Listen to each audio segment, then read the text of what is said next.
Todo inicia con la familia, los amigos. Todos quieren dar un like, compartir, enseñar al mundo lo que tienes para dar. Es el momento donde el crecimiento se conquista. Comienzan los emprendimientos, los grandes negocios, las alianzas, los sueños que siempre viste venir. Localízate, el mundo quiere ver lo que tienes para dar.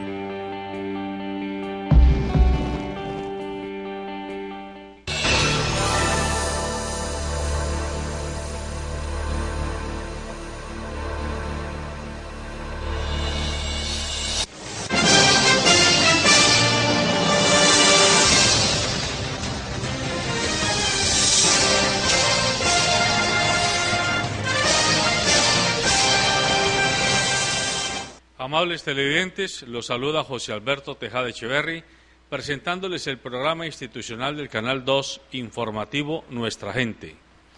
Hoy me acompaña en el estudio, en este momento, Andrés Güengue, quien es panelista frecuente de nuestro programa. Buenos días, Andrés. Estamos esperando que llegue David Andrade, quien viene en la ruta del mío P27B y, como siempre, retrasado el mío y él por haber salido tarde al paradero también. Estamos esperándolo, ya nos anunció por el teléfono que está cerquita. Mientras tanto, comenzamos nuestros temas. Hoy quiero comenzar provocando la reflexión de ustedes y la de mis contertulios sobre dos columnas de opinión que el abogado y periodista Abelardo de la Espriella escribió en el periódico El Heraldo de Barranquilla y que ha generado la ira de la familia Galán Sarmiento, concretamente de los hoy senadores por Cambio Radical y por el Partido Liberal, Fernando y Juan Carlos Galán Sarmiento, Galán Pachón, por considerar que se está metiendo en el ámbito privado de sus vidas personales. Yo quiero que me permitan leer apartes de las dos columnas de opinión, porque creo que aquí hay un tema de fondo que es necesario comenzar a discutir, no en torno a la familia Galán, sino tomando a la familia Galán como ejemplo de lo que está ocurriendo en todas las ciudades del país, en todos los departamentos y en todos los cargos públicos. Aquí se ha generado, o mejor, se ha perpetuado la ironía de que la colonia todavía existe y que hay unos cuantos virreyes y unos apellidos virreinales que siguen manejando el país a diestra y siniestra. Dice la columna del periodista en sus apartes más importantes: a pesar del paso del tiempo y de los aires progresistas que imprime la modernidad, la nuestra sigue siendo una sociedad feudal en la que los honores, puestos y reconocimientos se heredan al mejor estilo de una monarquía. Para que una persona logre alcanzar representatividad, el mérito propio es la excepción, cuando debería ser la regla general. En Colombia hay una serie de élites que se creen por encima de todo y que consideran que tienen un derecho divino adquirido que los hace superiores al resto de los mortales. Si hay una familia que representa ese estilo de aprovechamiento y ventajismo, es la de los Galán Pachón. Desde que Luis Carlos Galán, el líder del nuevo liberalismo, fue asesinado por los extraditables, su viuda, hermanos, vástagos, cuñadas y todo aquel que haya tenido parentesco con el caudillo, hasta en un 6º grado de consanguinidad, han pelechado del Estado sin más pergaminos que el ADN en común con el inmolado político. El asesinato de Galán nos ha costado mucho a los colombianos, y no me refiero a la pérdida moral, sino al exorbitante gasto en recursos públicos que ha significado mantener a su numerosa familia en posiciones privilegiadas de la estructura estatal: embajadas, consulados, ministerios, consejerías, Congreso y ahora, para acabar de completar, contratos multimillonarios que solo se les pueden adjudicar a dedo a los miembros de ese selecto grupo. El valiente y acucioso periodista Norbey Quevedo publicó en El Espectador un informe sobre el divorcio del senador Juan Manuel Galán y se le vino el mundo encima, pues nadie puede cometer la osadía de señalar a los intocables. Carlos Fernando, también senador, se dan el lujo de ser congresistas por distintos partidos los dos hermanos. Salió en defensa de su hermano y tildó de irresponsable al curtido comunicador. La verdad es que Quevedo no hizo una crónica social o farandulera, como quisieron los Galán hacerlo ver. Lo que quedó en evidencia con esa publicación es que posiblemente Juan Manuel Galán utilizó sus influencias con Cristina Plazas, directora del ICBF, para que la solicitud de custodia que hizo sobre sus hijos se tramitara en tiempo récord. Pero no solo son los puestos o el uso indebido del poder, también hay grandes contratos. Los Galán tienen una fundación dirigida por Maruja Pachón, que ha firmado acuerdos con el Departamento Administrativo para la Prosperidad Social, entidad adscrita directamente a la Presidencia de la República, por la bicoca de 114.000 millones de pesos en los últimos 2 años. Contratos que tienen por objeto desarrollar distintas actividades de capacitación y que, como era de esperarse, los mismos fueron entregados sin que mediara licitación pública. Como lo señaló acertadamente el periodista Juan Carlos Pastrana, los recursos entregados por el gobierno a la Fundación Galán equivaldrían al 60% de la inversión anual de Colombia en ciencia y tecnología. No hay derecho. ¡Qué desfachatez! Los Galán no tienen límites y van por todo. Acaban de sacar del Consulado General de París a Daniel García Peña e hicieron nombrar ahí al menor del clan, a Claudio. Carlos Fernando se cree el dueño de Bogotá y está haciendo todo lo posible para ungir a un candidato de sus afectos para la alcaldía y en ese proceso está tratando de cerrarle el camino a Rafael Pardo. En fin, creo que los Galán son la antítesis de su padre. ¿Hasta cuándo seguiremos los colombianos subsidiando de nuestros bolsillos los caprichos y costosos gustos de los hermanos Galán? Hasta donde sé, ni ustedes ni yo, dice el periodista, mis queridos lectores, matamos a Luis Carlos Galán. No podemos responder por eso y sin embargo nos ponen a pagar por ese crimen. Esto lo dijo en la primera columna. Y en la segunda columna, y permítame por favor extenderme en la lectura porque es necesario para tener todo el contexto, agrega ante la reclamación que hacen los Galán. Les ha dolido en el alma a los hermanos Galán, a los hermanitos Galán Pachón, que los periodistas Norbey Quevedo, del Espectador, Gustavo Rugeles, de Las Dos Orillas, y el suscrito, o sea, Abelardo de la Espriella, quien escribe esto, hayamos puesto en evidencia ante la opinión pública algunos de sus procederes que distan mucho de la supuesta ideología que dicen representar. Los hijos de Luis Carlos Galán viven del cuento de la muerte de su padre y se muestran ante la opinión pública como los adalides de la moral y de las buenas prácticas políticas. En el caso de Norbey Quevedo, le cayeron como una aplanadora. El mismo director del Espectador, Fidel Cano, en un acto lamentable para la libertad de prensa, censuró a través de un video a Quevedo, cuestionando que esto hubiese incluido en la nota sobre el divorcio de Juan Manuel Galán aspectos tan personales como que el honorable senador pretenda quedarse con gran parte del apartamento que le regaló a su exmujer, el padre de esta. No es cierto, como quieren hacerlo ver los Galán, que Cano haya reprochado a Quevedo por evidenciar el posible tráfico de influencias que se habría dado en el trámite de la custodia de los hijos menores de Juan Manuel ante el ICBF. La molestia del director del Espectador se centra en la divulgación de asuntos que a su juicio corresponden a la esfera de la intimidad del senador. Se equivoca Fidel Cano. Los hombres públicos no tienen vida privada y no pueden ser, como decían las abuelas, oscuridad para la casa y claridad para la calle. La coherencia debe regir todos los comportamientos de quienes dicen representar a la sociedad. A Gustavo Rugeles, los Galán Pachón le radicaron una rectificación en las instalaciones del portal Las Dos Orillas. El mismísimo Carlos Fernando Galán se presentó intimidante con un nutrido grupo de escoltas al reconocido medio.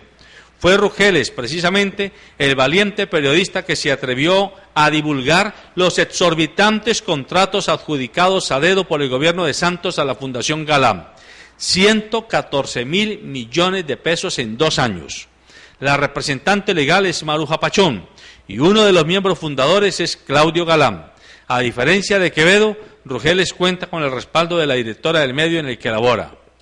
Los intocables también piden que rectifique mi artículo. Bueno, él sigue adelante con una cantidad de menciones, pero al final dice: lo del posible tráfico de influencias y el manejo adecuado de los recursos de la Fundación Galán tendrá que definirlo la justicia. Por ello presentaré en los próximos días sendas solicitudes en este sentido. A mí no me amedrentan los intocables, dice Abelardo de la Espriela. Ni un paso atrás, siempre adelante, como dijo el caudillo, es decir, Luis Carlos Galán. Porque, y ojo con esto, si hay una organización más nefasta que el narcotráfico, es la del cartel de los delfines. Y es en torno a esta frase final, el cartel de los delfines, que yo le quiero proponer a Andrés Wenge y a David Andrade, quien ya lo dejó la ruta P27K aquí en el canal, P27B, perdón, que se pronuncien. El cartel de los delfines, esos hijos, hermanitos, sobrinos y primitos de cuanto político y empresario notable se han creído dueños de este país como si estuviéramos todavía en la época de la colonia. Tiene la palabra usted en orden de llegada, don Andrés Wenge. Muchas gracias.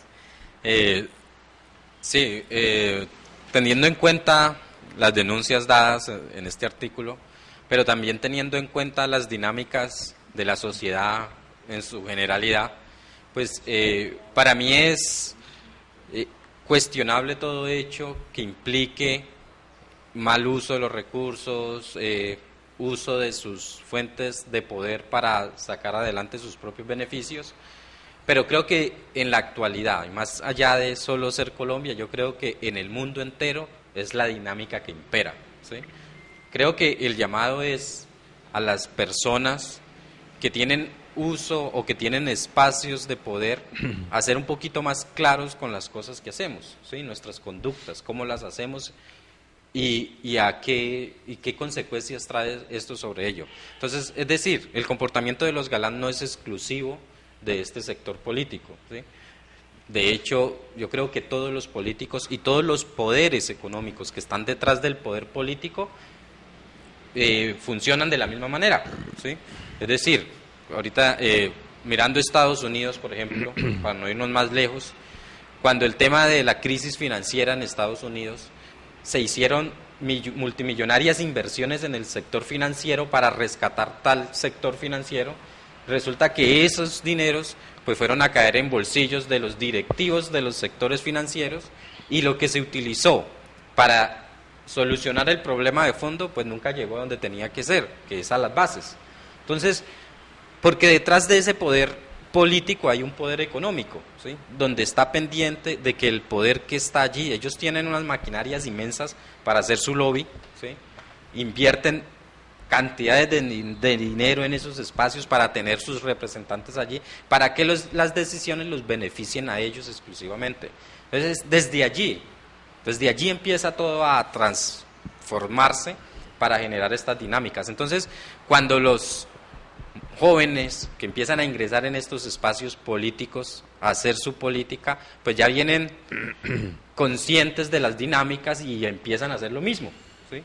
Es decir, utilizar los espacios de poder, utilizar sus condiciones económicas, en posicionamiento en la sociedad para hacer esto. El problema es la gente, nuestra sociedad, que son los que eligen últimamente todos estos representantes conociendo estas dinámicas. Bueno, pero este tema yo lo he traído acá es porque se supone que el papel de este programa y la línea editorial de este canal es promover la formación de ciudadanos, porque sin ciudadanos hay democracia vacua, democracia vacía, y entonces somos presa fácil de que cualquier sinvergüenza o cualquier ignorante, astuto y malicioso haga con nosotros cualquier cosa. Entonces, yo hago una pregunta, y aquí he tenido a Roy Barreras chiquito, a Alejandro Barreras, a Roy Alejandro, ¿sí? Es una persona, en mi opinión, decente, él como persona, pero yo me pregunto, una persona de 25 años, ¿cómo así que aspirando a ser alcalde de Cali? ¿Será que eso es consistente? Si no tuviera el apellido Barreras, ¿sería posible siquiera pensar en que aspire a la alcaldía de Cali? ¿Cómo así que Fabio Arroyave, otro muchachito, ya fue presidente del Consejo y también aspira a llegar al Congreso de la República? Si no tuviera a su papá Arroyave, Fabio mayor, ¿podría aspirarlo? ¿Cómo así que Mauricio Delgado, a quien no lo conocía nadie, hoy es congresista de la República, solo porque tuvo el apoyo de su tío, el gobernador del Valle del Cauca?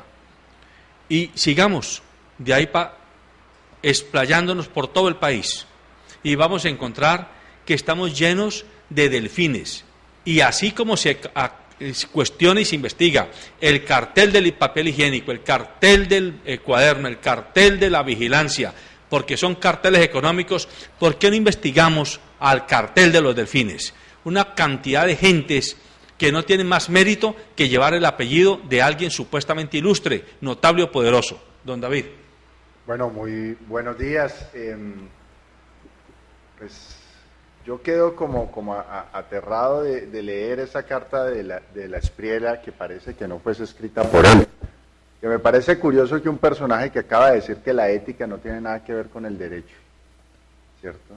Le puso el moño que le faltaba pues a este personaje que anda ejerciendo la profesión del derecho, buscando casos escandalosos y simplemente llegando donde pueda él tener una amplia visibilidad y evidentemente beneficio económico, venga, digamos, a poner el dedo en la llaga, en este caso, de los Galán, que creo que, pues digamos, ahí empieza a enlodarse un nombre y un apellido y vemos con mucha tristeza, así como la semana pasada reportábamos que Paloma Valencia, con descendiente, nieta de un expresidente y sobre todo de unos humanistas y de unos... Sí, pero ojo, pero es que ese presidente, mientras está en ejercicio de su poder, se perdía días y semanas enteras a cazar patos y garzas y a irse a jugar por allá ratos de esparcimiento. Seguramente mujeres y licor,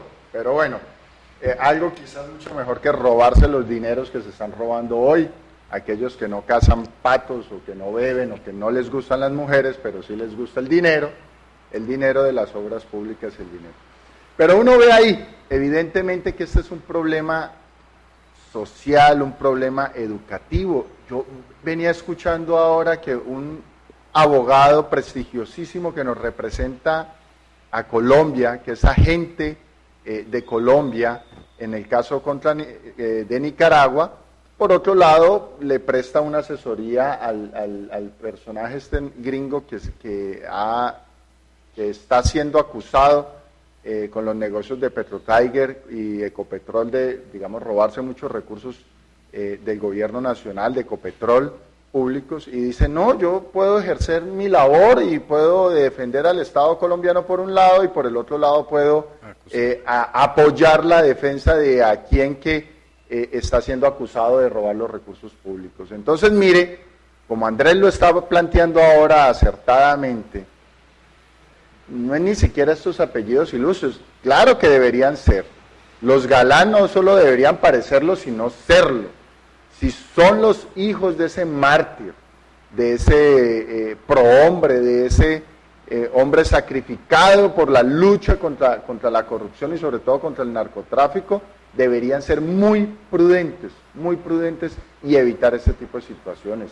Ese dineral contratado con esa fundación, evidentemente, así sea bien ejecutado, así se haya gastado toda la plática, no es conveniente que lo hagan.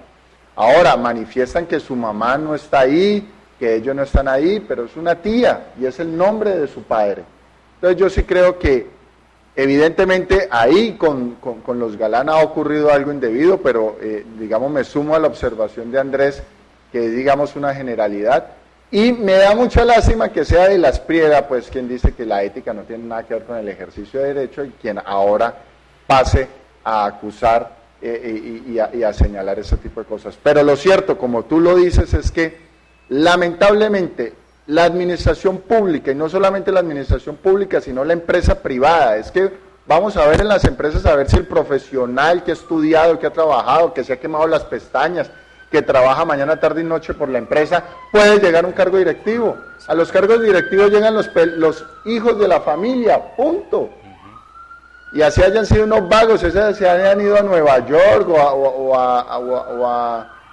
a Texas o a donde sea a estudiar y traigan unos títulos rimbombantes, pero en verdad la gente supo que no se la pasó y no bebiendo y esquiando y haciendo cosas, llegan y ocupan los cargos importantes en las grandes empresas. Entonces es un problema de verdad cultural, un problema de verdad donde se generan unas castas y donde es muy difícil penetrar. Y hay quienes hacen esfuerzos y por no tener ese poder económico, ese poder, digamos, de prestigio, jamás podrán llegar. Y me sumo a lo que Andrés también dice, que finalmente somos los que tenemos que ver con mucho cuidado esta situación.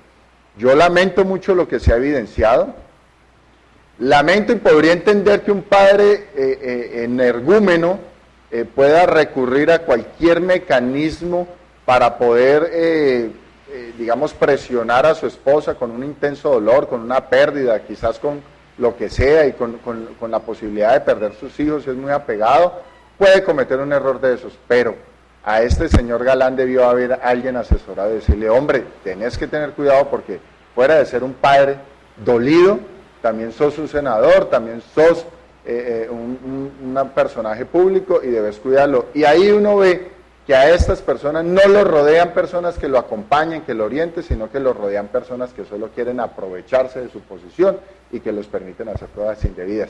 Ahí tenemos una mezcla de cosas. No hay una formación de personajes públicos. Los futbolistas, por ejemplo, qué mal acompañados, nadie los acompaña, todo el mundo está pendiente cuando meten la pata para caerles encima. Los de la farándula los persiguen y los acosan hasta que los obligan a cometer vainas para poderles sacar. Pero no nos desviemos. Y ahora en la política pues también. A ustedes dos les pido el favor que no nos desviemos del eje del análisis. Porque es que un jugador de fútbol, a final de cuentas, tiene que demostrar que sabe jugar fútbol para poder volver estrella. Yo no he visto el primer tronco que lo vuelvan estrella. Sí,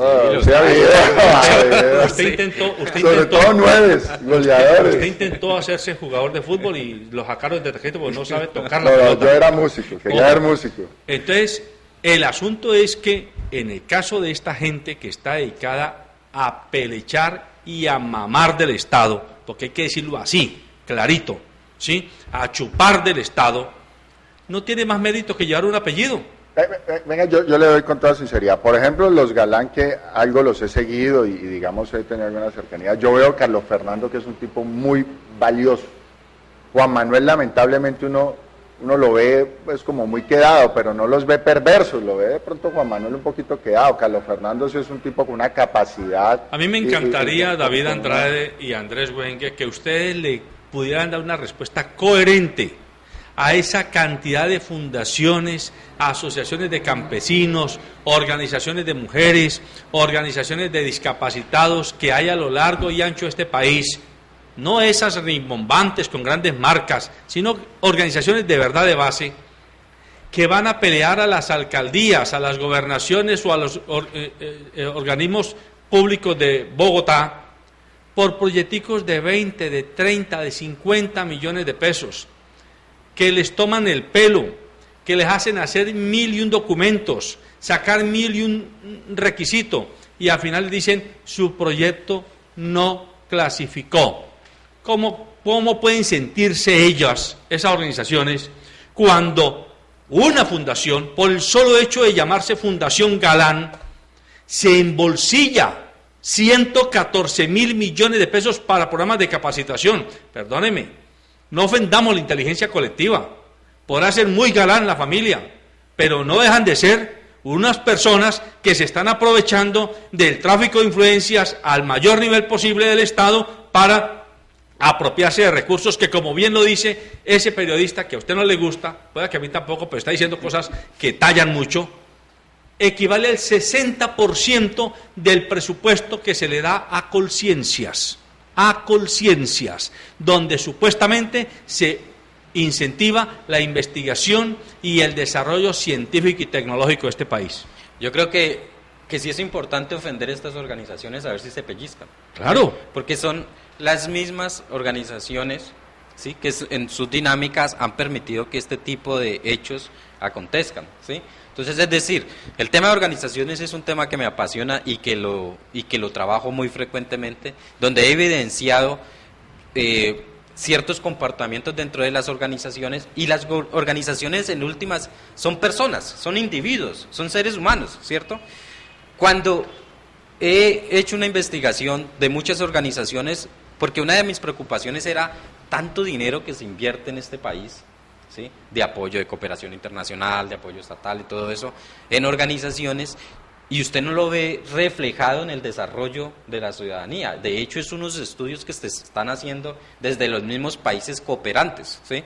En Suecia, por ejemplo, han destinado desde la Universidad de Uppsala un grupo específico a hacer ese estudio, qué es lo que está pasando con los recursos que se invierten en los países y por qué eso no prospera. Yo me vine para Colombia y empecé a investigar así poquito a poco en lo que he podido hacer, y me doy cuenta que existe una figura dentro de las organizaciones que la gente todavía no está preparada a asumirla, que se llama democracia, ¿sí?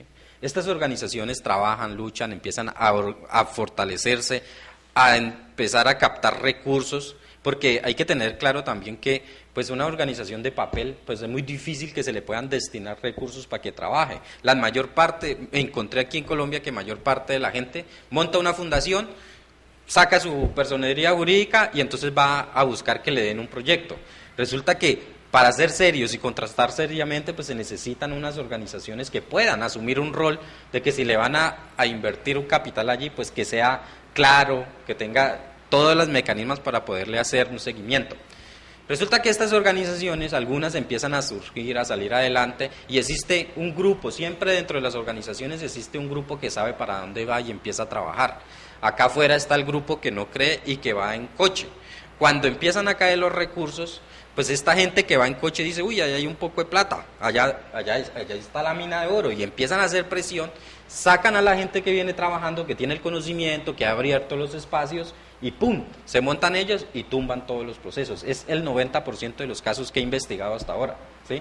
Entonces, son las mismas organizaciones las que permiten, mientras tanto los otros acá, los que tienen las conexiones, los que tienen los perfiles, los que tienen, pues captan esos recursos que acá se están peleando. Entonces son las organizaciones mismas, así como la gente hoy en día, tenemos el problema de la corrupción en este país. Pues ¿quiénes eligen esos corruptos? Nosotros mismos, bien sea votando o no votando, ¿sí? Entonces, hasta que nosotros no tengamos esa claridad y asumir esa responsabilidad y el reto de transformar una sociedad, pues vamos a seguir en las mismas dinámicas.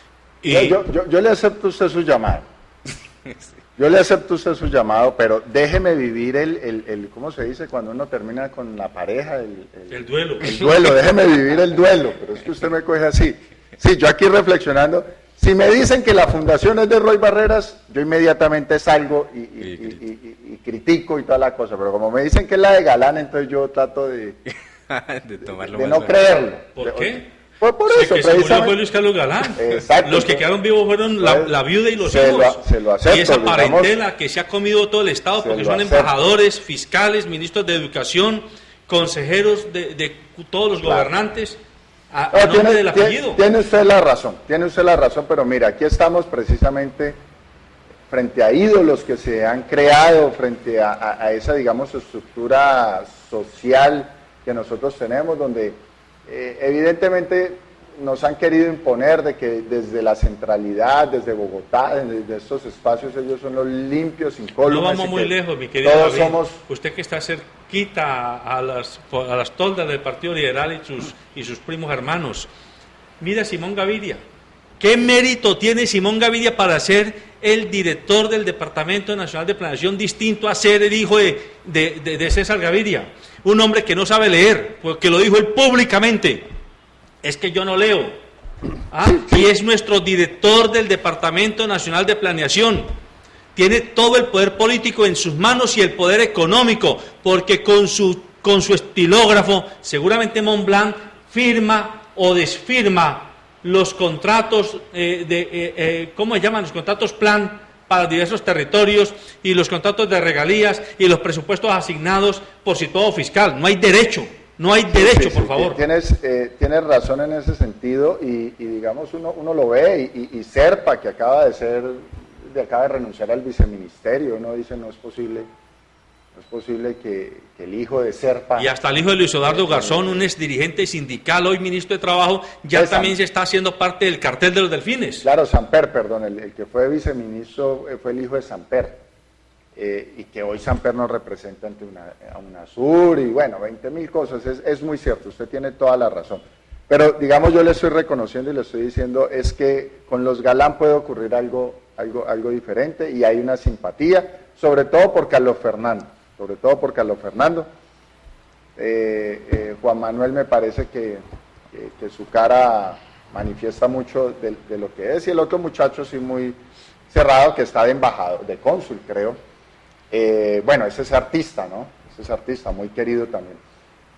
Pero evidentemente hay que ir desmitificando, y tiene razón, acepto, digamos, el llamado, que si fuese alguien de aquí de la región, si fuera una fundación de Dilian Francisca Toro, o de alguna cosa si hubiéramos llegado en Lance y Reyes, tiene razón, hay que entender que, digamos, uno tiene la imagen de Galán y tiene la imagen de estas personas que hay que ir desmitificando, pero ahí se evidencia que las prácticas siguen siendo similares o las mismas, y una cosa es que lo haga unas personas, entonces ahí sí no tiene nada de malo, es una acción normal, pero si le hace uno o la hace alguien de la provincia, entonces ahí sí es delito, es corrupción, y da para cárcel. Tienes toda la razón, no podemos seguir manejando la doble moral, y este es un país que sigue siendo clasista, que sigue siendo de élites, que traspasar esas élites es muy complicado, y evidentemente uno la única forma que tiene de ascender y de entrar, así sea temporalmente, a esas élites es por medio de la política, por medio de conseguir mucho dinero, que finalmente es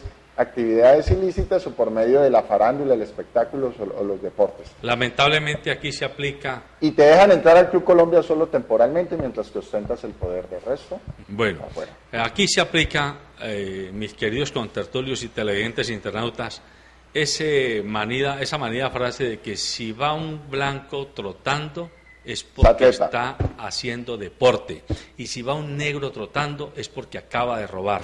Esa es la desgracia de la mitología mental que hay en nuestra colectividad. Pero esto tiene otra arista, y es las relaciones del periodismo y de los periodistas con el poder político y el poder económico. Quiero que me permitan leer a partes de un análisis que hace uno de los, en mi opinión, periodistas más valerosos y claros que hay en Colombia, Javier Darío Restrepo, el futuro de un poder inerme. Este señor, a propósito del despido que le hicieron a la periodista Aristegui en México, porque su equipo de investigación le sacó al presidente de México que él y su mujer habían comprado lo que se ha llamado la Casa Blanca de México, pues inmediatamente los bolearon, lo sacaron como a Pepe Guama del medio de comunicación en el que trabajaban. Él hace la siguiente reflexión. Está haciendo una reflexión sobre el periodismo y dice: la información presente sobre el despido de la periodista Aristegui, inevitablemente ligada a informaciones como la de la Casa Blanca que tanto afectó al presidente Peña Nieto, que la casa figure a nombre de su esposa y que tenga que ver con el contratista del tren de alta velocidad en México, fueron factores agravantes del escándalo.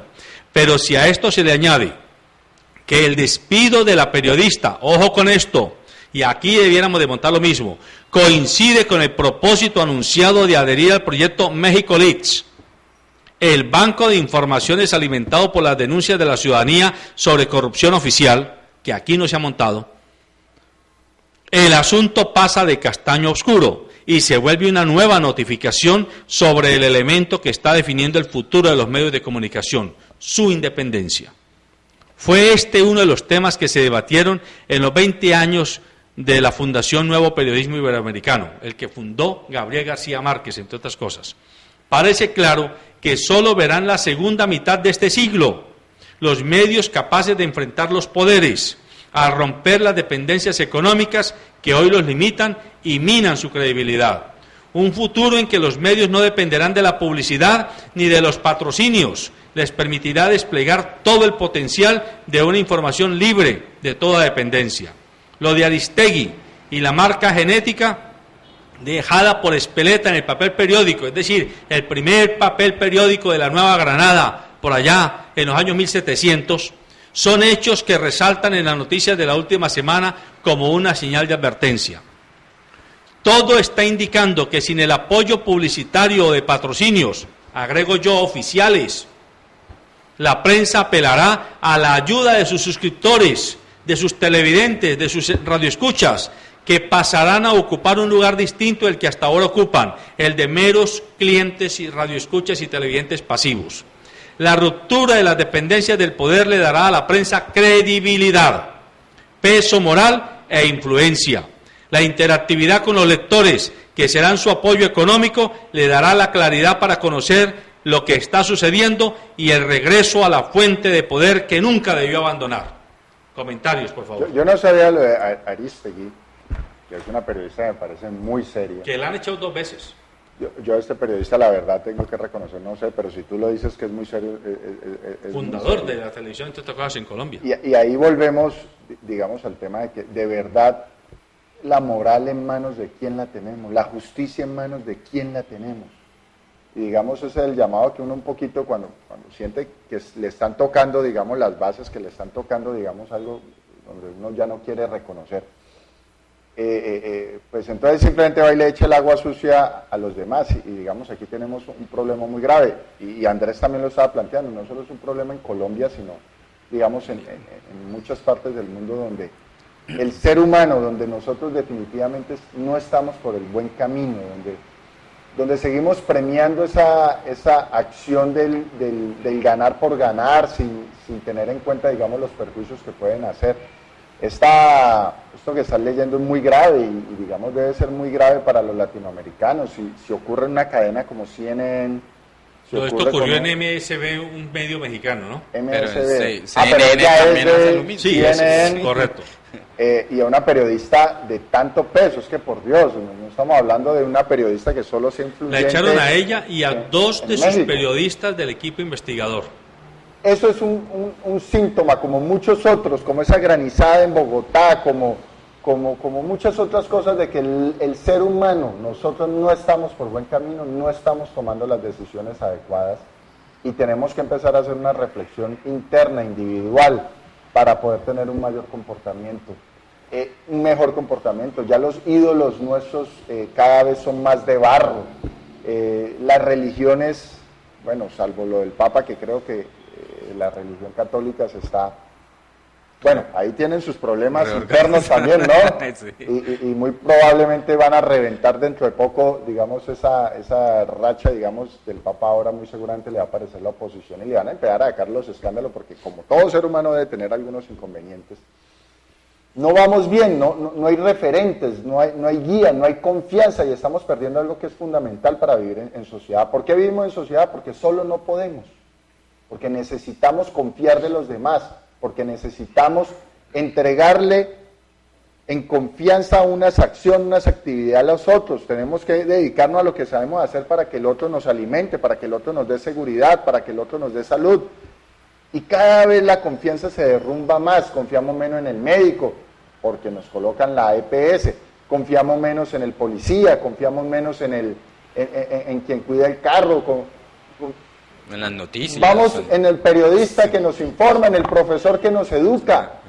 Esta sociedad sí no es viable y yo no sé si amaneció hoy como triste o fue usted, José Alberto, que me está colocando en una posición pesimista, en una posición que los filósofos, hay unas corrientes de la filosofía que, digamos, preveían, Nietzsche, preveían que, digamos, esta sociedad no va a avanzar y está la teoría del retardo, que finalmente esto no va para ningún lado y queda uno muy preocupado, sobre todo por el futuro de nuestros hijos y nietos.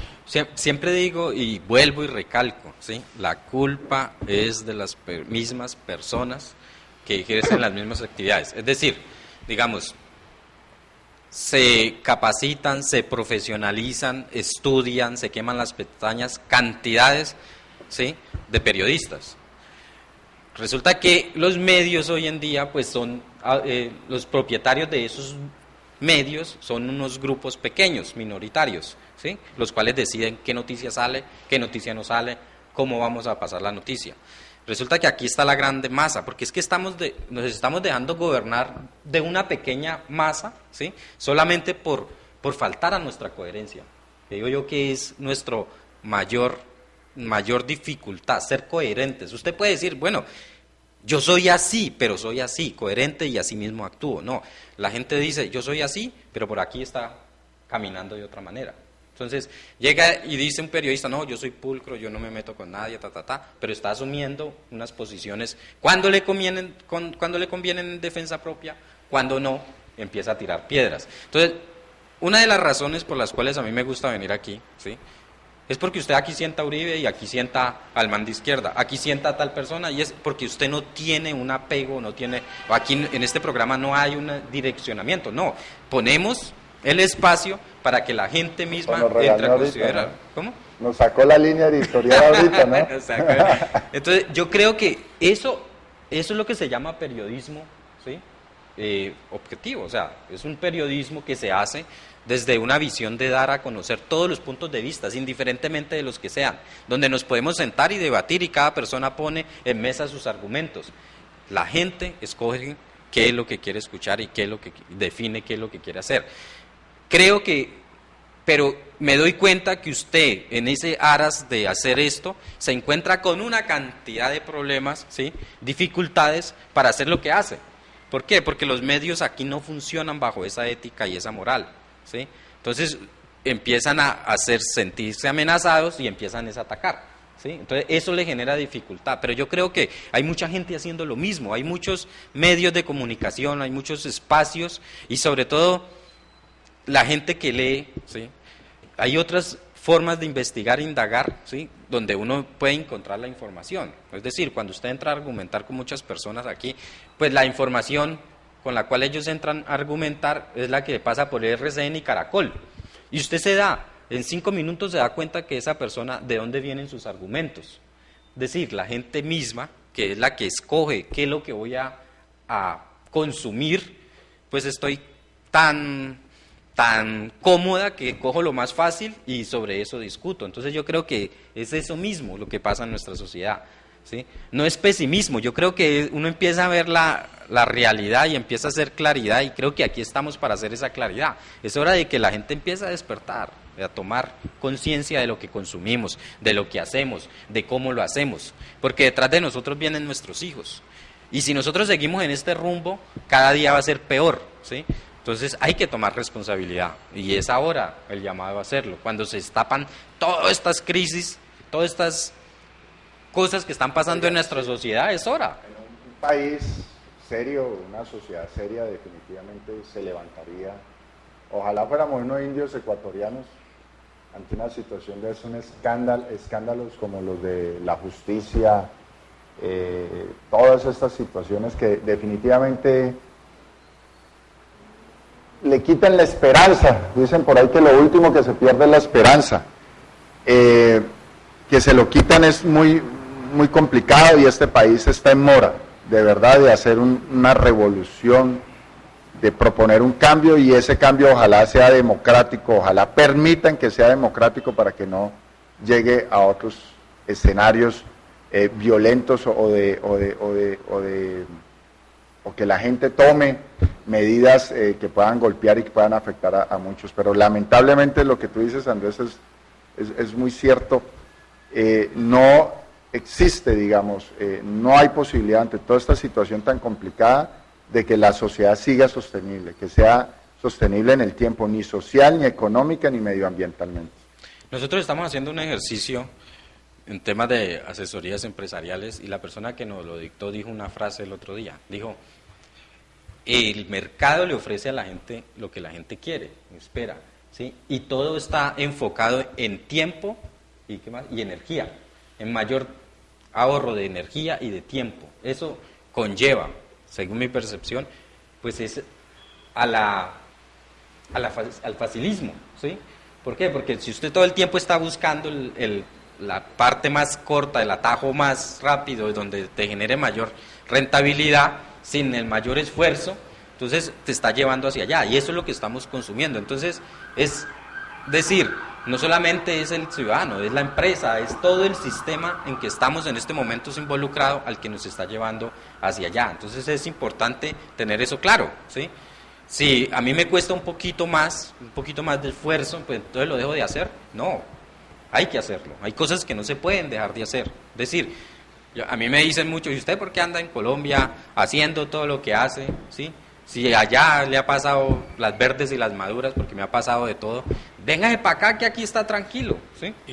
Y habría que recordarle a mucha gente que tomándose un café o tomándose una gaseosa despotrica de todo, pero a la hora de las uvas no hace nada.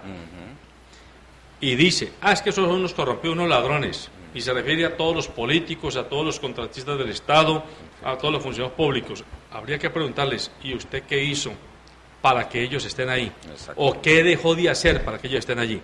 Siguiendo a Javier Darío Restrepo, un periodista que en mi opinión personal es de los más claros y de los más consistentes, coherentes como periodista en Colombia, haciendo referencia a todos estos escándalos de Pretel, de la Universidad de San Martín y de cuánta cantidad de sinvergüenzadas hay en este país todos los días. Dice él en uno de sus artículos, este espectáculo, eso, o sea, toda esta cantidad de cosas, desplegado ante los ojos del ciudadano todos los días en los medios de comunicación, conduce a la pregunta lógica: ¿quién o quiénes metieron a la sociedad en esta charca de corrupción? ¿Quién o quiénes metieron a la sociedad en esta charca de corrupción? Cuando la pregunta se hace, sigue un silencio de expectativa, que luego se llena de rumores que crecen hasta llenar el espacio con una certeza. Todo esto ha sido posible a partir del voto ciudadano que respaldó, hasta volverlos mayoría, a los corruptos, un mal peor que la misma guerrilla, y agrego yo, y que los propios paramilitares. Sí, lamentablemente, digamos, pero bueno, no es la democracia la mala, sino cómo se utilice la democracia.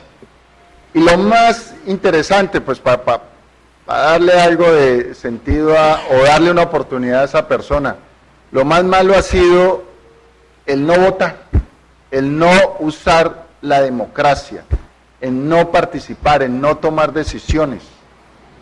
Finalmente, digamos, es así, y los demócratas tenemos que seguir luchando para que el cambio, la revolución, la sanción, la condena sea democrática, sea con la opinión manifestada en las urnas y no otra,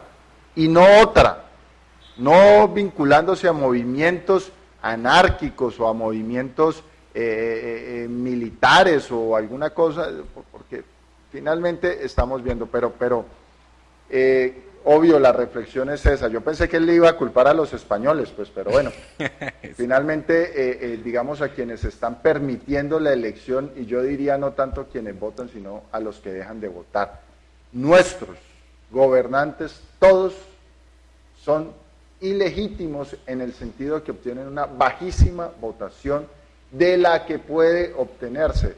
El nivel de abstencionismo en nuestro país es demasiado alto, y si a eso le suman los votos nulos, los tarjetones no marcados, los votos en blanco, finalmente muestran que hay una ilegitimidad de cualquiera de nuestros gobernantes. Qué importante es que podamos avanzar en una legitimidad y que sea un voto libre, un voto de opinión, un voto donde el ciudadano, ese sueño que usted plantea aquí todos los días, me voy a sumar a la sobada de chaqueta, esa formación que tratamos de dar en este programa diario, esos esfuerzos que hacemos por venir aquí para transmitir nuestras ideas, sirvan para que la gente se movilice, genere una opinión y se movilice en torno a ello. Pero usted está haciendo referencia, David, a algo que yo creo que tiene mucho de ancho y mucho de largo, y es, sí será igual dejar de votar que votar, porque si nos ponemos a hacer un análisis brevísimo, a la gente la eligen, a los que terminan manejando el Estado los elegimos los que votamos, no los que no votan, porque nunca han sido mayoría. La abstención, digo yo, perdón, los votos en blanco. Pero esos que votamos, mayoritariamente tenemos el voto amarrado.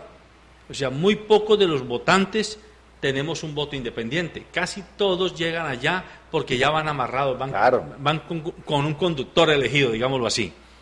Mientras que en ese inmenso espectro de gentes que no votan o votan en blanco, no simplemente lo hacen por pereza, o sea, dejan de votar porque haya pereza o haya indiferencia. Yo me tomo el trabajo de preguntarle a mucha gente, cuando voy en un taxi, cuando voy en una buseta, cuando voy en el mío, cuando voy en un centro comercial, que usted...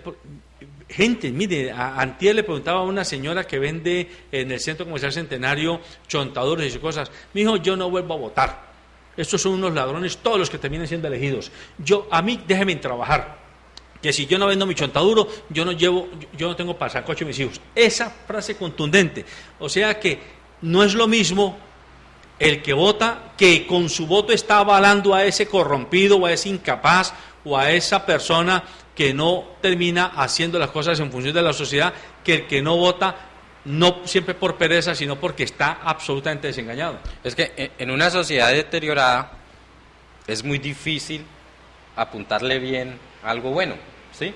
Es decir, si tenemos aquí un abanico de posibilidades, yo creo que acertar en esta sociedad como se encuentra en este momento, ¿sí? Bajo las dinámicas de corrupción, bajo las dinámicas de clientelismo, bajo las dinámicas que se generan en el accionar político, es muy difícil acertarle bien. Yo creo que perseverar es la tarea, es decir, la única manera de transformar, de cambiar. Me puedo equivocar, listo, me equivoqué con este man, busquemos otro, o apoyemos otro, porque hay muchos procesos que no crecen, es por falta de apoyo, ¿sí? ¿Por qué? Porque la ciudadanía no apoya. Es decir, el otro día le decía, estuvimos haciendo un evento para el tema del peaje en la ruta Jamundí-Cali, ¿sí? Hicimos un llamado. Los únicos medios que tenemos nosotros para convocar son las redes, ¿sí? Y eso, bueno, como 1000 likes y compartidas, y eso se veía un boom. Yo dije, no, esta vez seguro llegarán unas 300 personas, ¿sí? Al menos, a pronunciarse porque les van a colocar un peaje que les afecta directamente el bolsillo. Llegaron como 20 pelagatos allí, ¿sí? Entonces, la gente deja que la responsabilidad la tomen un poquito. Después estas personas que hacen este ejercicio entran en esos espacios a codearse con toda esta, digamos, cantidad de dificultades que se encuentran en esos ámbitos, y como no tienen apoyo ni de atrás ni de adelante, terminan venciéndose, ¿sí? Yo diría, José Alberto, y lo planteaba antes y tú, digamos, lo estás reforzando, la estrategia ha sido acabar con la confianza. No hay confianza. Y la confianza es un valor supremo. Si no, saque usted, señor televidente, un billetico. ¿Para qué sirve ese billete? ¿Qué es ese billete? Es un simple papel impreso. Pero tiene valor solo si usted confía, como confían todos los demás, de que ese papelito le va a servir a usted para intercambiar bienes y servicios. Que ese papelito tiene un servicio, una utilidad de cambio, de unidad de medida. Y por eso usted le da valor, porque confía en él. Saque un billete de Ucrania, o yo no sé de dónde, de un país por allá, usted lo ve como una cosa simpática, chusco, bonito, pero usted no le tiene confianza a ese billete, por eso no tiene valor. La confianza es un valor supremo, es lo que le da valor a todo. Y en la política se han dedicado a minar la confianza, y uno ve que los políticos no están tratando de ganarse la confianza de la gente, sino todo lo contrario, destruirla, que nadie confíe en nadie, porque de esa manera los poquitos que tengo comprados, amarrados, son los que me van a garantizar, y entre menos gente confíe, entre menos gente haya, entre menos voto haya, pues más barato me sale a mí mantener esa pequeña cauda electoral y obtener el poder con eso. Muy bien, amables es la confianza lo que está acabando. El tiempo se nos acabó. Recuerden que este programa es un aperitivo para que a usted se le abra el apetito por buscar información completa, veraz, oportuna, que le permita ejercer su derecho y su deber como ciudadano. Acoto para terminar a Gustavo Álvarez Gardiazabal, quien es un hombre de amores y de odios también.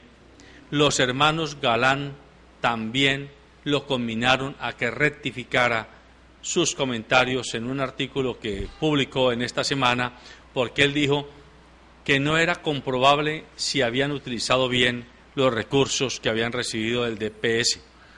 Entonces le dicen, usted está insinuando que nosotros los malgastamos o nos los robamos, y él se ratifica y dice, no, es que no lo puedo comprobar. Yo presumo que lo han hecho bien, pero no lo puedo comprobar.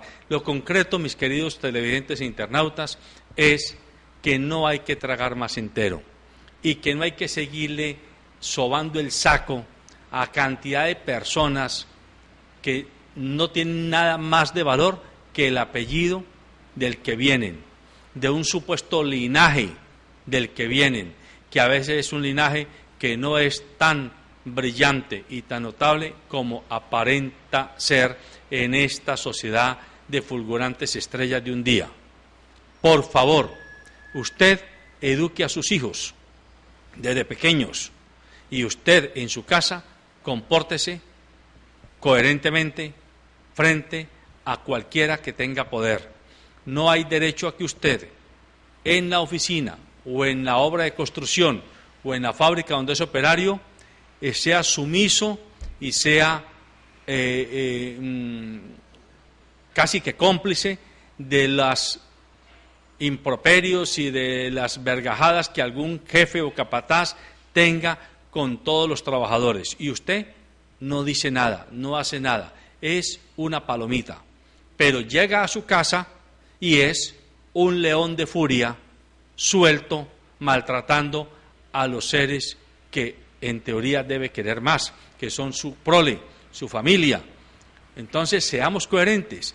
Hay que respetar a quien tiene méritos para ser respetado, pero hay que perderle el miedo a esos individuos que se parapetan en cualquier estructura de poder para hacer insolencia a diestra y siniestra, acabando con lo que David Andrade ha mencionado, la confianza en la que se sustenta la vida en sociedad.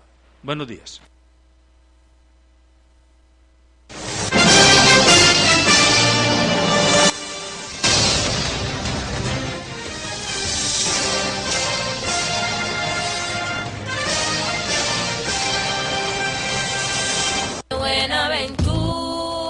Donde se baila el currulao, salsa un poco pegado, Puerto fiel al pecado, negra grande con gran tumba. ¿Estás viendo el canal de nuestra gente?